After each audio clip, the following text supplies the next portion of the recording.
Good morning, sir. Good morning, sir.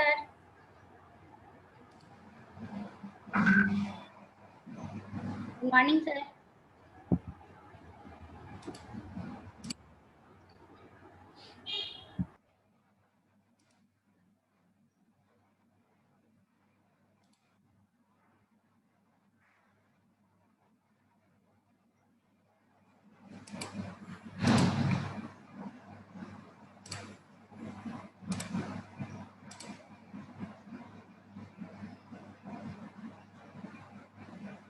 Good morning, everybody.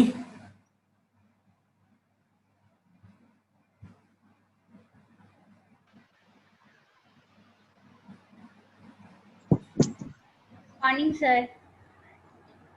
Sir कल वो quiz के solution में सर कुछ आंसर्स गलत फीड हुए थे क्या? है? सर कल क्विज के सॉल्यूशन में कुछ आंसर्स गलत फीड हुए थे क्या सेक्शन ए में से? नहीं। अच्छा।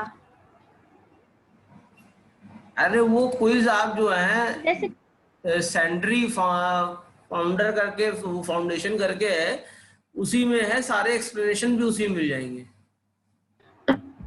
तो सर हम लोगों ने सर जैसे पीपीटी से भी और फिर सर नेट से भी जब उसके आंसर्स टैली किए तो सर आंसर्स कुछ डिफरेंट आ रहे थे। किसके स्पेसिफिकली बताओगे बेटा? हाँ सर बता रहे हैं आपको, एक मिनट। हाँ। सर जैसे एक क्वेश्चन था, during software developer which factor is most crucial. तो सर हर जगह आंसर उसका पीपल है और आपने उसका करेक्ट आंसर प्रोसेस दिया है। तो पीपल नहीं है, प्रोसेस ही है उसका, क्योंकि लेकिन प्रोसेस सर अगर उसका हर सही हुआ, जगह आंसर पीपल है। आप मुझे ये बताओ, पीपल अगर सही होगा, प्रोसेस अगर सही होगा, तो पीपल अपने आप सही हो जाएगा कि नहीं होगा? सर लेकिन अगर करेक्ट पीपल ना हो तो प्रोसेस सही होने के बाद भी वो थोड़ी उसको सही से कर पाएगा। भाई जैसे अभी का आप देख लो, एक प्रोसेस है कि हमें अपनी वीडियो जो है रिकॉर्ड करनी है, ठीक है? इसका रिकॉर्डिंग का जरूरत क्या पड़ी, आप बताओ मुझे। अच्छा एक बात ये बताइए, अगर आपको जूम चलाना ही ना आता हो, अगर आपको रिकॉर्ड करना ही ना आता हो, तो वो प्रोसेस भी तो फेल ही हो गया ना। नहीं तो इसका मतलब आपके पास बेसिक स्किल नहीं है। तो स्किल डेवलपमेंट की बात नहीं हो रही है, बात यहाँ डेवलपर की हो रही है बेटा। तो always the system is important, neither the element which are working in the system is important. बात समझ और में? सर यस सर, एक और क्वेश्चन था, which is not a product metric. हाँ सर उसमें फंक्शनैलिटी, साइज, प्रोडक्टिविटी और रिलायबिलिटी था। हाँ। तो सर इसमें भी हर जगह आंसर प्रोडक्टिविटी है, आपने साइज किया है। प्रोडक्शन अगर कोई चल रहा है, विच is not a product matrix, यही तो था। हाँ प्रोडक्ट की तो मैट्रिक्स यानी, साइज तो होगा ही ना प्रोडक्ट मैट्रिक। भाई ये प्रोजेक्ट मैट्रिक्स है साइज।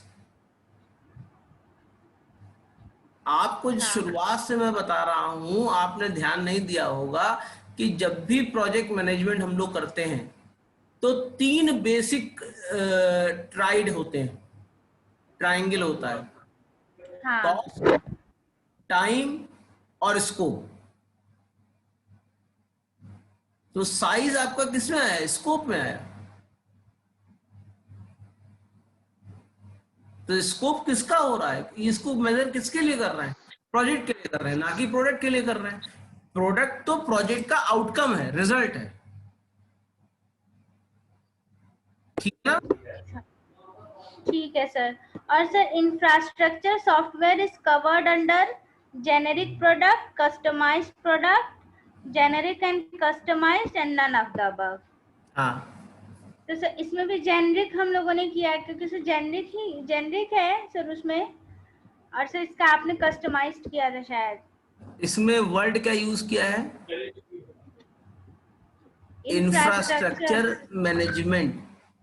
हाँ इसका मतलब हम क्या कर रहे हैं? एक स्पेसिफिक बी स्कोप करके काम कर रहे हैं। हम जेनरिक कोई प्रॉब्लम नहीं उठा के कर रहे हैं कि जो है एक एमएस एडिटर बना दिया एक हमने जो है वर्ड प्लेटफॉर्म बना दिया या जो है एक्सेल प्लेटफॉर्म बना दिया। एक्सेल प्लेटफॉर्म में कई ऐसी रिक्वायरमेंट हैं जो आप लोग नहीं यूज करते, जैसे वी लुकअप, एच लुकअप आप लोगों ने इस्तेमाल किया है। तो इंफ्रास्ट्रक्चर प्रोजेक्ट अगर आप मुझसे स्पेसिफिकली पूछिए, जैसे पीपलसॉफ्ट है, पीपलसॉफ्ट का स्पेशलिटी क्या है?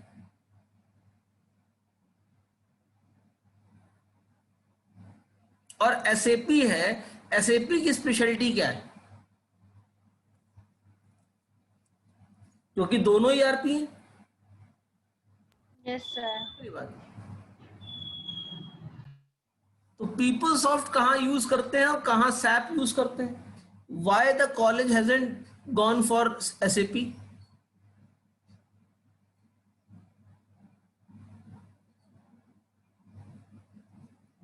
सर उसका स्पेसिफिकेशन कुछ और होगा जो हमारी रिक्वायरमेंट मीट नहीं कर रहा था।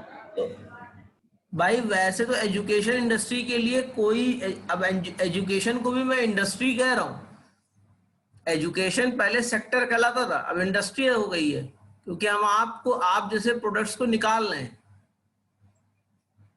ठीक है। अब इस एजुकेशन इंडस्ट्री के लिए तो कोई ईआरपी नहीं है, लेकिन जो पीपलसॉफ्ट है, it has a speciality of human resource. मतलब एचआर के लिए अगर कोई प्रोजेक्ट आपको डेवलप करवाना होगा या ईआरपी इंप्लीमेंट करानी होगी या बीआई जिसमें सबसे ज्यादा होगी, दैट इज द पीपलसॉफ्ट। और अगर आपको प्रोडक्शन और कंट्रोल को देखना है, मैन्युफैक्चरिंग प्रोडक्शन को देखना है, तो आपके लिए एसएपी इंपॉर्टेंट है। ठीक है बेटा? Yes sir, yes sir. तो आपको देखना, अगर मैं कहता कि there will be a software which will be use for a generic purpose, वो जेनरिक हो जाएगा। अगर हमने स्पेसिफाई किया है पर्पस, जैसे इंफ्रास्ट्रक्चर मैनेजमेंट, तो इंफ्रास्ट्रक्चर मैनेजमेंट हो जाएगा। अगर मैं कहता मैनेजमेंट, तो वो जेनरिक हो जाता। जैसे एसपी आपका माइक्रोसॉफ्ट प्रोजेक्ट है, तो माइक्रोसॉफ्ट प्रोजेक्ट को आप सॉफ्टवेयर डेवलपमेंट के लिए भी यूज कर सकते हो, और माइक्रोसॉफ्ट प्रोजेक्ट को आप और सब चीजों के लिए भी यूज कर सकते हो, जैसे कि आपका सॉफ्टवेयर प्रोजेक्ट से। क्लियर है ना बेटा?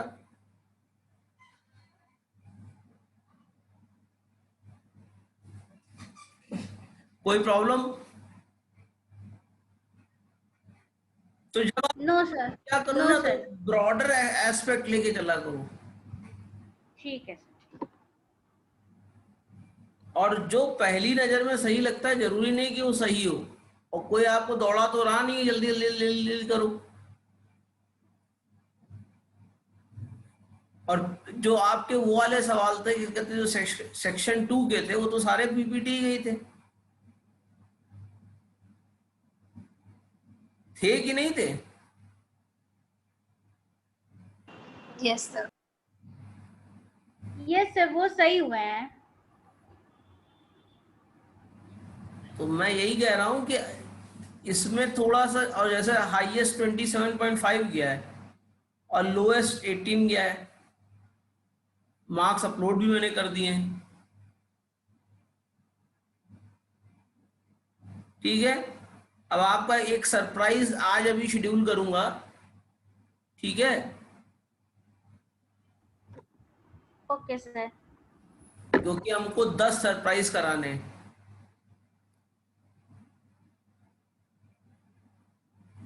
चलें फिर आगे पढ़ें।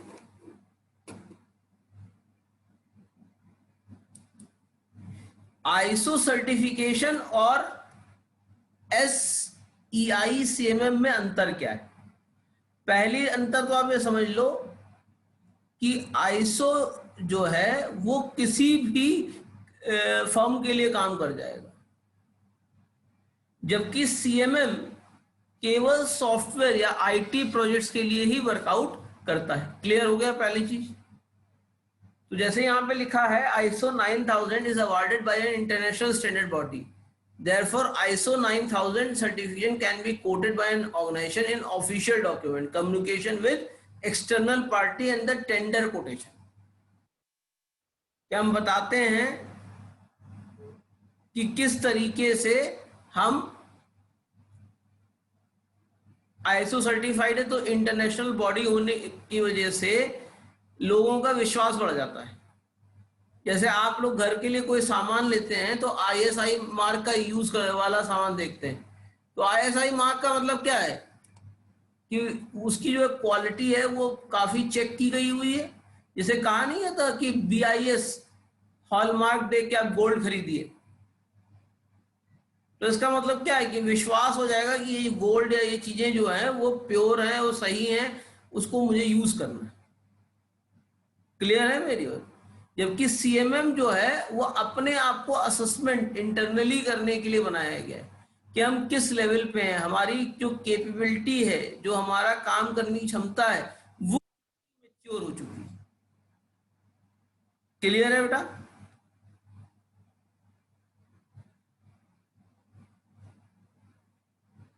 कोई प्रॉब्लम?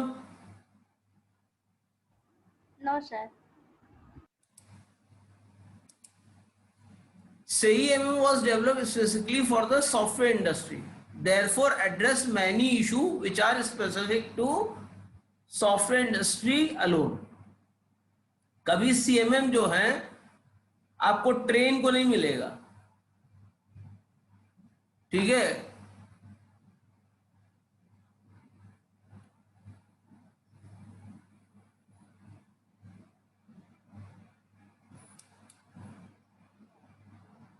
कभी आपको ट्रेन को नहीं मिलेगा।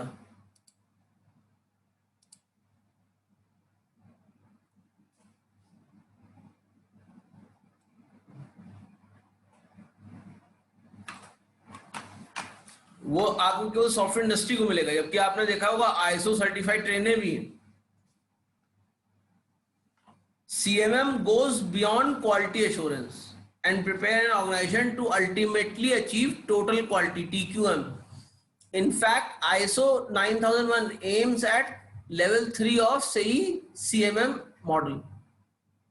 जो पहला ISO है वो लेवल 3 को ही एम करता है, जबकि हमारे पास लेवल 4 और लेवल 5 भी है। क्लियर है?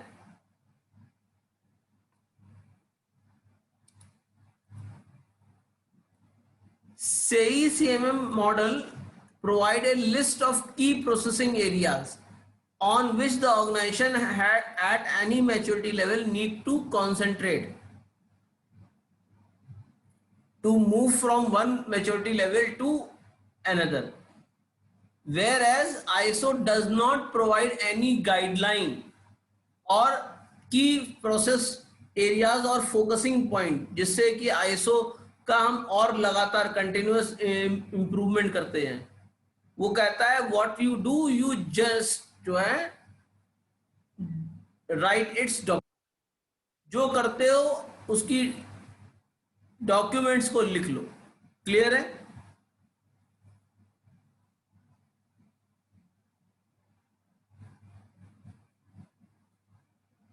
अब रिक्वायरमेंट की बात आती है। रिक्वायरमेंट क्या है बताइए?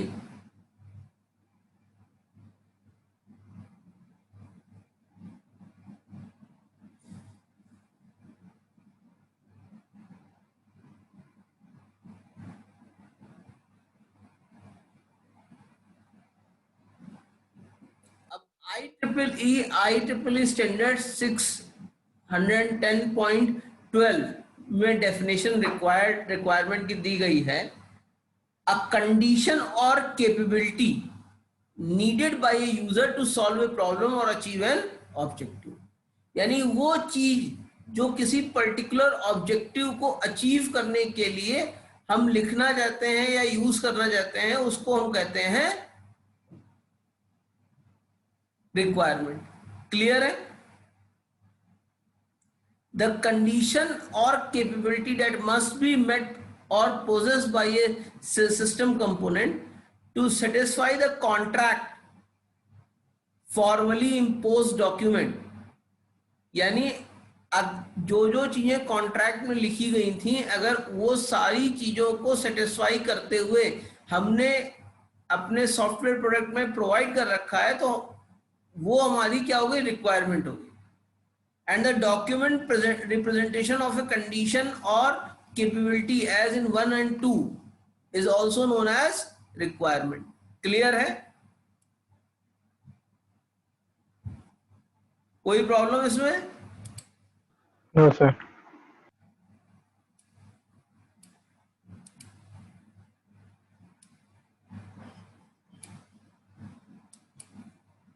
अब आप यहां पर एक रिक्वायरमेंट इंजीनियरिंग प्रोसेस को समझ लीजिए।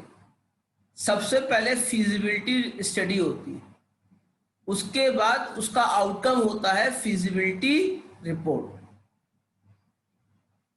अब जब वो फीजिबल कंडीशन दिखाई पड़ेगी तब वो आगे जाएगा, और कहां जाएगा, रिक्वायरमेंट एलिस्टेशन एंड एनालिसिस में। जब ये अप्रूव हो जाएगा तो हमको एक सिस्टम मॉडल पे काम करना पड़ेगा, और इसके आगे जब जाएगा तो वो हमारे पास जाएगा रिक्वायरमेंट स्पेसिफिकेशन में, कि रिक्वायरमेंट क्या है, किस तरीके से रिक्वायरमेंट को आप वर्कआउट करोगे। उसके बाद आता है user and system requirement. User की क्या रिक्वायरमेंट है और सिस्टम की क्या रिक्वायरमेंट है, इन दोनों को कंबाइन करके हम रिक्वायरमेंट डॉक्यूमेंट बनाते हैं, और रिक्वायरमेंट स्पेसिफिकेशन के अंदर रिक्वायरमेंट को वैलिडेट करने के लिए रिक्वायरमेंट वैलिडेशन का भी एक सेट क्रिएट करते हैं। अब रिक्वायरमेंट वैलिडेशन का मतलब क्या हो गया, जैसे ये रिक्वायर है कि आप सब लोगों के मार्क्स हम एंटर करें, तो अगर ये हमेशा के लिए छोड़ दिया, कभी भी एंटर करें तो क्या प्रॉब्लम आएगी?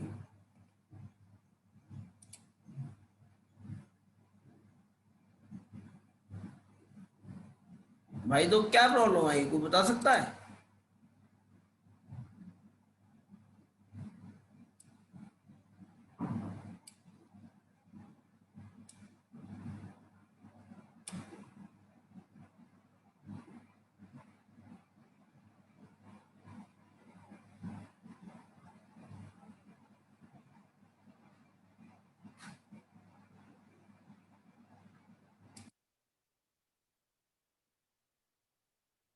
अब हम ये चेक कर नहीं पाएंगे कि हमारी रिक्वायरमेंट सही तरीके से परफॉर्म हुई है, सही तरीके से की भी गई है या नहीं।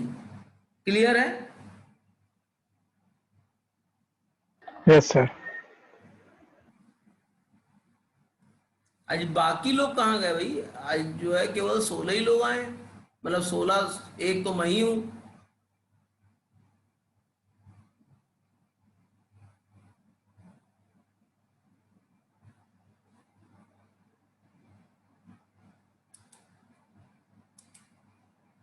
Software design and implementation, the process of converting the system specification into an executable system. This is called software design. Software design is designing a software structure that realize the specification. और implementation का मतलब क्या है? Translate this structure into executable program.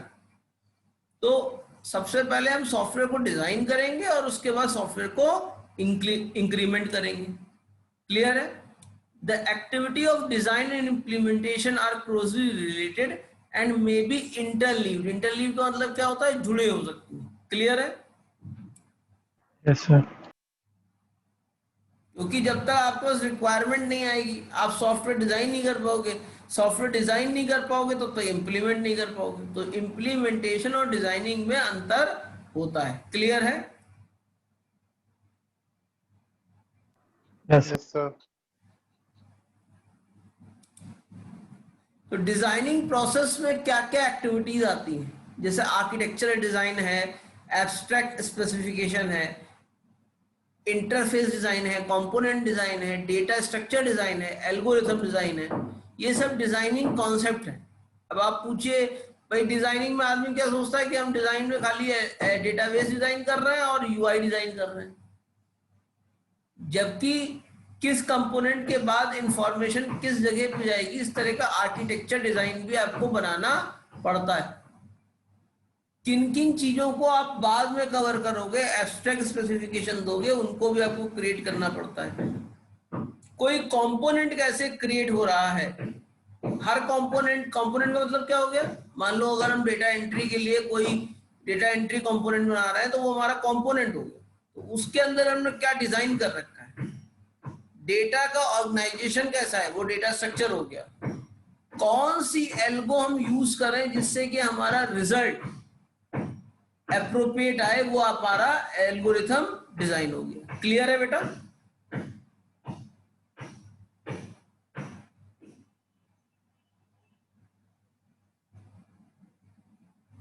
Clear है बेटा ये चीज? Sir. Yes, sir.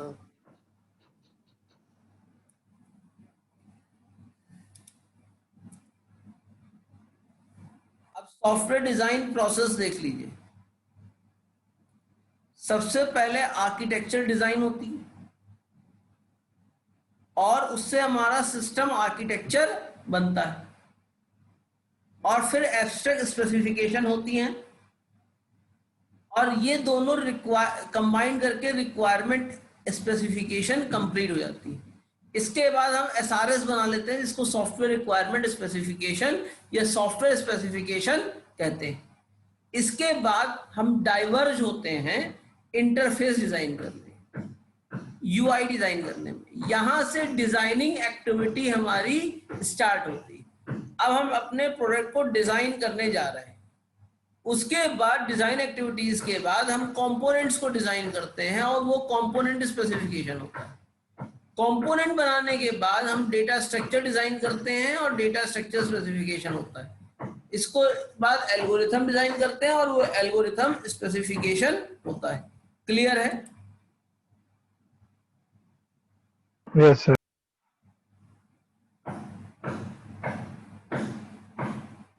Activity requirement analysis include the following activity. सबसे पहले identification of and user need.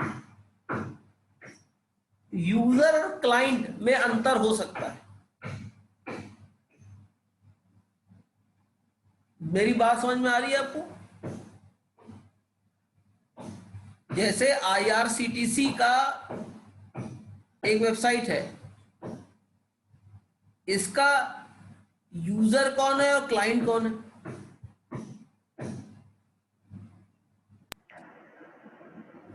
Sir client तो हम लोग हो गए, यूजर वो मतलब IRCTC मतलब गवर्नमेंट हो गई, यूजर नहीं सर, क्लाइंट गवर्नमेंट हो गई, यूजर हम लोग हो गए। जी, रेलवे जो है वो उसका क्लाइंट है, पूरी गवर्नमेंट नहीं, रेलवे उसका क्लाइंट है और हम यूजर हैं।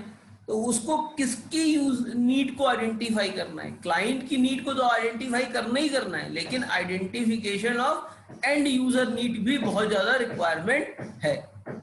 क्लियर है मेरी बात? आप देख रहे होगा IRCTC अपना एल्गो हमेशा बार बार चेंज किया करता है, क्योंकि टिकट जो है कम नेट में नहीं बुक होते हैं। ऐसा होता है कि नहीं होता है?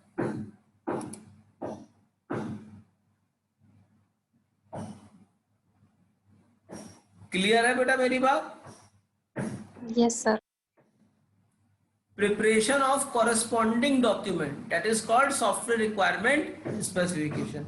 SRS ही एक ऐसा डॉक्यूमेंट है जो यूजर और क्लाइंट के बीच में शेयर होता है, और उसी पर एक हमारा मेमोरेंडम ऑफ अंडरस्टैंडिंग, जिसे MOU कहते हैं, वो साइन होता है कि भाई ये सॉफ्टवेयर की रिक्वायरमेंट है, पहले इस फेज में हम ये सॉफ्टवेयर आपको बनाकर देंगे। क्लियर है? इसके बाद आता है analysis and validation of the requirement document to ensure consistency, completeness and feasibility. कहीं कोई ऐसी रिक्वायरमेंट तो नहीं रखी जो करेंटली फीजिबल ना हो। जैसे आज आप जोमेटो देखते हैं, जोमेटो का यूज किया है या स्विगी का यूज? Yes sir. आज से 5 साल पहले क्या जोमेटो की सर्विस अवेलेबल थी?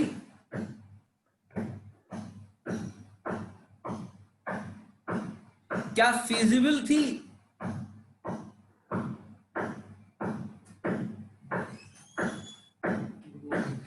क्या फीजिबल थी बेटा?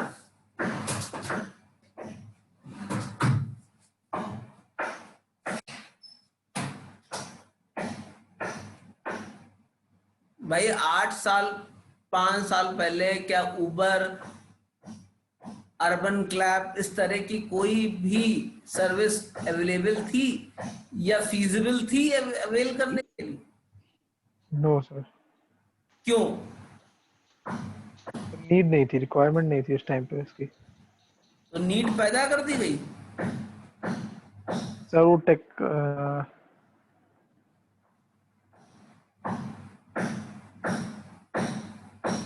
नीड थी ऐसा नहीं है, लेकिन नीड के लिए जो रिक्वायरमेंट आपको फुलफिल करना था, जो है इंटरनेट, एक संसाधन आपके पास मौजूद नहीं था, एक मीडियम यस सर, नहीं मौजूद था। तब आप क्या करते थे? 200 रुपए का 1 GB डेटा पूरे महीने भर चलाने के लिए लेते थे कि नहीं लेते थे? यस सर, इतना फ्रीक्वेंटली ट्रैकिंग भी नहीं कर सकते थे, इतना ज्यादा आपका। अब नेट तो कभी बंद ही नहीं होता मोबाइल पे। कोई डेटा बंद करता है आजकल? No sir. और सुबह तक अगर 15-20 व्हाट्सएप मैसेज ना गिरे तो लगता है कि हम दुनिया से कट चुके हैं। ये सारी प्रॉब्लम्स हैं। क्लियर है बेटा?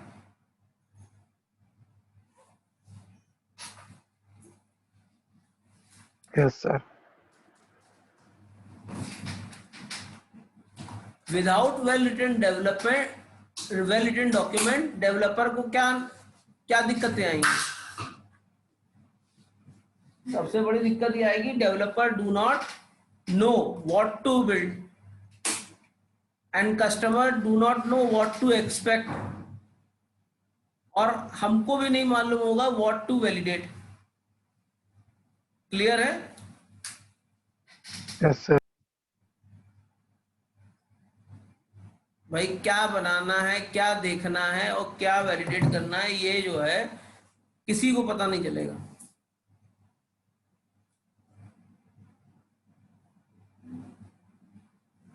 क्लियर है भाई मेरी बात? Yes sir. अब अगर क्रूशियल स्टेप देखिए रिक्वायरमेंट इंजीनियरिंग में, तो रिक्वायरमेंट इंजीनियरिंग का एंड प्रोडक्ट होता है SRS। लेकिन इसके अंदर होते क्या है? रिक्वायरमेंट एलिस्ट्रेशन, यानी रिक्वायरमेंट को एलिस्टेट करना, यूजर के अंदर से निकालना रिक्वायरमेंट, और उसके बाद रिक्वायरमेंट की एनालिसिस करना। उसके बाद एनालिसिस करने के बाद जो जो रिक्वायरमेंट आई हैं उनको डॉक्यूमेंटेशन करना, और रिक्वायरमेंट को सेग्रीगेट भी करना कि कौन सी एसेंशियल रिक्वायरमेंट है, कौन सी डिजायर रिक्वायरमेंट है। एसेंशियल का मतलब क्या? जिसके बगैर वो प्रोडक्ट नहीं कहलाएगा। जैसे सोप है, सोप अगर एक प्रोडक्ट है तो अगर उसमें से झाग ना निकले या हमारी बॉडी क्लीन ना हो तो सोप को सोप कहोगे?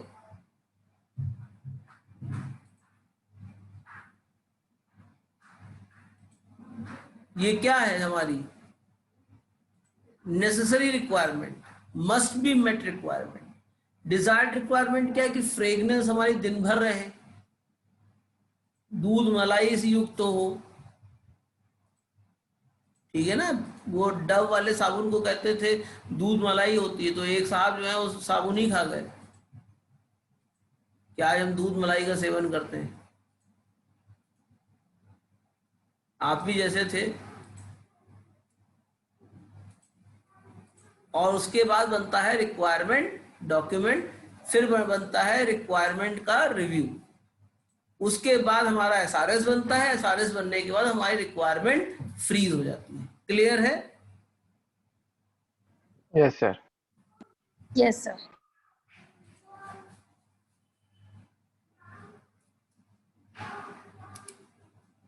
Requirement engineering is the discipline application of proven principle, method, tools, notation to describe a proposed system, intent, behavior and its associated constraint. Requirement engineering का मतलब ये है कि ये इसमें कौन से सिस्टम, कौन से प्रिंसिपल हैं जो प्रिंसिपल पहले से ही प्रूवन, मेथड्स टूल वो यूज करोगे जो पहले से ही चल रहे हैं, notation to describe a propose system, कि प्रपोज सिस्टम किस तरीके का बिहेवियर करेगा और उस बिहेवियर के साथ associated constant. SRS may act as a contract between developer and customer.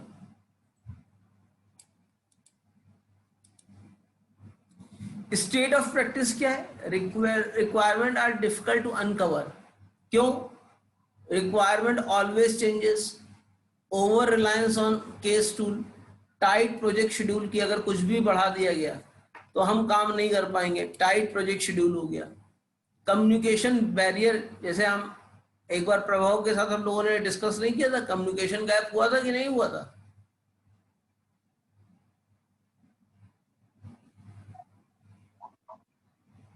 और दूसरा मार्केट ड्रिवन सॉफ्टवेयर डेवलपमेंट, यानी मार्केट जिस चीज की होती है, आजकल आपने देखा होगा .NET एब्सोल्यूट होने जा रही है, ऑब्सोलीट होने वाली है।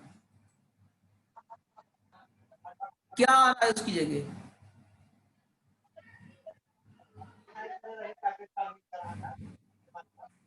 .NET की जगह क्या आ रहा है, कोई बता सकता है?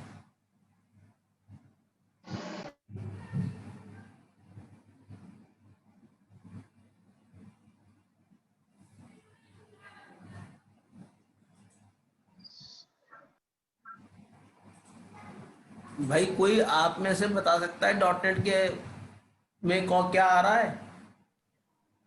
सर रिप्लेस करने के लिए ना नेट कोर, हाँ। उस दिन आपने पूछा था sir net core. .NET core आपका आ रहा है, नेट कोर आ रहा है सर। हाँ यस। उसमें माइक्रो सर्विसेज का यूज है और नेट कोर को 50% 100% उसको जो है स्पीड अप माना गया है, मतलब उसका जो परफॉर्मेंस है वो 150% अपग्रेडेड है। तो हम एक इंट्रोडक्टरी वर्कशॉप भी इसकी कराएंगे 7 अक्टूबर के आसपास, जिसमें .NET कोर के बारे, नेट कोर के बारे में आपको बताया जाएगा। ठीक है, एडवांसमेंट क्या क्या है, क्या क्या चीजें हैं, इसकी हम लोग एक वर्कशॉप करेंगे। क्लियर है ना? Yes sir. Lack of resources, तो रिक्वायरमेंट दो होती है, एक फंक्शनल रिक्वायरमेंट होती है, एक नॉन फंक्शनल रिक्वायरमेंट होती है। फंक्शनल रिक्वायरमेंट हमेशा मेंशन होती है और नॉन फंक्शनल रिक्वायरमेंट हमेशा डिक्लेयर। देख लो तुम्हारा कोई इंपॉर्टेंट डाटा हो, पहले ये था उधर मूव करा लो फोन में है आ तो रहा है। वो जो बूटेबल है ना, उससे क्या होता है कि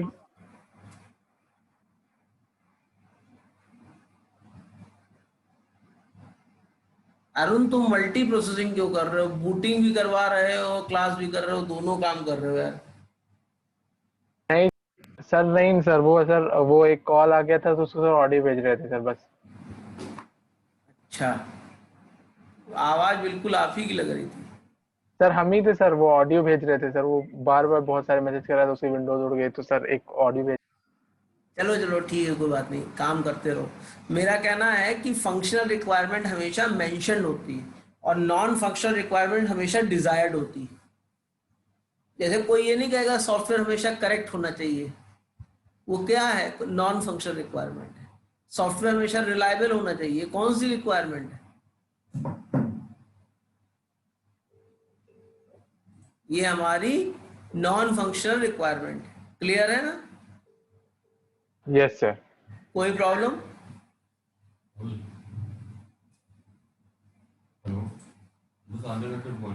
टाइप्स ऑफ रिक्वायरमेंट क्या होती है? एक नोन रिक्वायरमेंट होती है, अननोन रिक्वायरमेंट होती है और अनड्रीम्ड रिक्वायरमेंट होती है। नोन रिक्वायरमेंट का मतलब जो हमको मालूम है, अननोन रिक्वायरमेंट का मतलब जब हम प्रोसेस करेंगे तो हमको जो है वो अपने आप समझ में आ जाएंगे, अभी नहीं मालूम है लेकिन बाद में मालूम हो जाएगी। और अनड्रीम्ड रिक्वायरमेंट का मतलब क्या? जिसके बारे में सोचा ही नहीं था। आज से 10 साल पहले किसी ने सोचा था कि हर ट्रांजैक्शन करने के बाद एक SMS आएगा, हर काम करने के बाद एक SMS आएगा?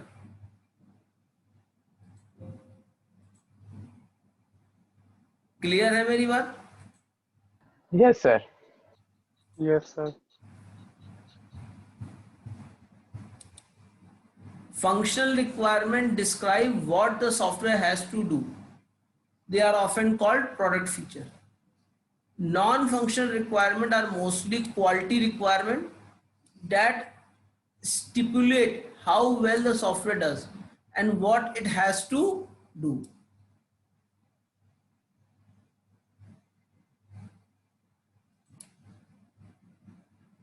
क्लियर है दोनों में? Yes, sir. Yes, sir.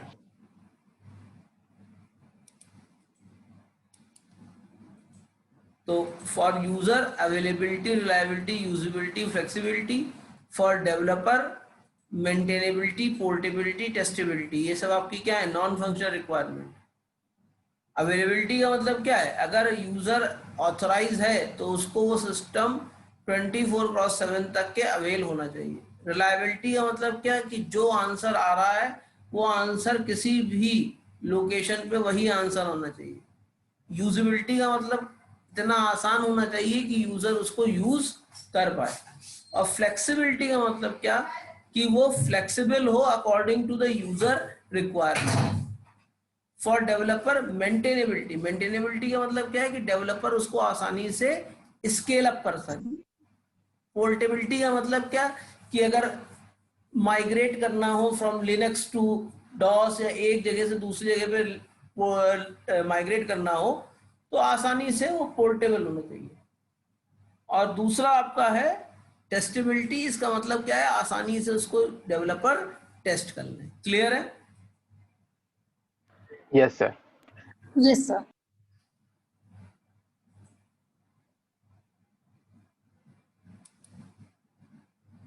User requirements are written for the user and include functional and non-functional requirement. System requirement are derived from the user requirement. User requirement are the part of SRS, whereas the SRS need to be displayed to the user in order to agree what the system is going to do. Feasibility study क्या होती है?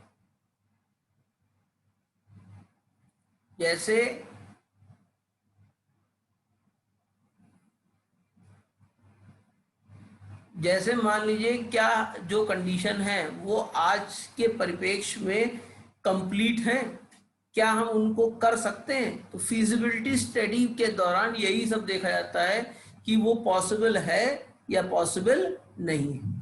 Clear है? तो Yes, sir. हम feasibility study conduct कैसे करते हैं? सबसे पहली फीजिबिलिटी होती है टेक्निकल फीजिबिलिटी। क्या हमारे पास टेक्निक अवेलेबल है? जैसे वो डोरेमोन देखा हुआ, आप लोग देखते होंगे, देखते हैं? Yes, sir. तो उसके पास एक जेब है, उस जेब में जो भी हाथ डाल गैजेट निकल आता है। क्या ऐसी कोई टेक्नोलॉजी है जो गेट ऐसे जो है वो निकाल दे? No, sir. या देखा होगा वो 50 साल पीछे चला जाता है, 5000 साल पीछे चला जाता है और 50 साल आगे चला जाता है। क्या हमारे पास कोई ऐसी टेक्नोलॉजी है जिससे हम 50 साल आगे चले जाएं? No, sir. तो ये सब कौन सा फीजिबल नहीं है? टेक्निकल फीजिबल नहीं है। क्या अभी हमारे पास ऐसी टेक्नोलॉजी नहीं आई है? जब आएगी तो उसको वर्कआउट कर लेंगे। ऐसा नहीं है फीजिबल नहीं है, जो भी सपने आप देखते हैं फीजिबल होता है।